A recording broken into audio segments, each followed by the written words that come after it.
Bonsoir. Ce soir, c'est Mamie qui raconte. L'histoire des petits lutins. Il était une fois une petite ville prospère et heureuse. En effet, chaque nuit, dès que tout le monde s'était endormi, de gentils petits lutins faisaient leur apparition. Ils entraient sans bruit dans les maisons et effectuaient la besogne que les habitants n'avaient pas pu terminer la veille. Le pauvre menuisier s'était endormi sur son établi. Le lendemain, il devait livrer plusieurs portes et il n'avait pas pu terminer sa commande. Les petits lutins, comprenant la situation, se mirent immédiatement au travail et bientôt, tout fut achevé. Le boulanger dormait encore. Quelques petits lutins se glissèrent dans le fournir et allumèrent le four. Puis ils se mirent à pétrir la pâte, firent des pains et les enfournèrent. À son réveil, il se lève très tôt. Le boulanger trouvera de beaux pains dorés et croustillants. Les petits lutins pensaient aussi aux mamans, qui travaillaient sans arrêt du matin au soir. Elles n'avaient jamais de repos. Ils faisaient leur lessive, repassaient le linge, nettoyaient les vitres et préparaient les légumes pour le potage. Ils aidaient également le boucher, qui était un brave homme, honnête et toujours de bonne humeur. Il mettait les jambons dans le saloir, fumait le lard, préparait la viande pour faire les saucisses et le boudin. Le marchand de vin était un ivrogne. L'occasion fait le larron. Mais il avait bon cœur.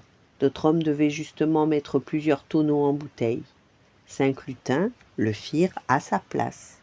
Le tailleur du village n'avait pas beaucoup de travail en cette saison. Un costume à couper, un à faufiler et un manteau à terminer. Mais le pauvre homme était malade et n'avait guère le cœur à l'ouvrage. Pas étonnant d'ailleurs. Sa femme, qui était la pire des mégères, lui rendait la vie insupportable et la santé du malheureux en pâtissait. Achevons son travail, se dirent les lutins. Ainsi le pauvre tailleur pourra prendre un peu de détente hors de chez lui, et il en a le plus grand besoin. Moins d'une heure plus tard, tout était terminé. Le lendemain matin, le tailleur descendit à l'atelier, fiévreux et grelottant, mais quand il vit son travail achevé, il poussa un soupir de soulagement et voulut se remettre au lit. Sa femme ayant appris l'intervention des lutins, résolut de se débarrasser d'eux, car elle disait qu'ils entretenaient la paresse de son mari. La nuit suivante, elle répandit des pois secs dans l'atelier, et armée d'un balai, elle attendit les lutins. Quand ceux-ci arrivèrent, ils glissèrent sur les pois et tombèrent. La méchante femme les chassa alors à grands coups de balai. Les petits lutins, écœurés par une telle attitude, ne revinrent plus jamais dans la petite ville. Et depuis ce jour, chacun dut faire son travail lui-même. Tout le monde regretta les gentils lutins. Le boucher dut préparer sa charcuterie tout seul.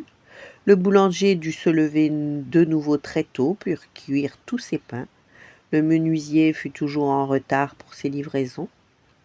Les lessives n'en finissaient pas, et le linge à repasser s'empilait désespérément dans les paniers. Seule la femme du tailleur fut satisfaite.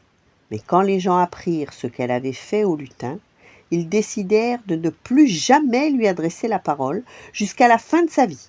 C'est ce qu'ils firent. Et comme elle était très bavarde, voilà. Bonne nuit, faites de beaux rêves, et à demain.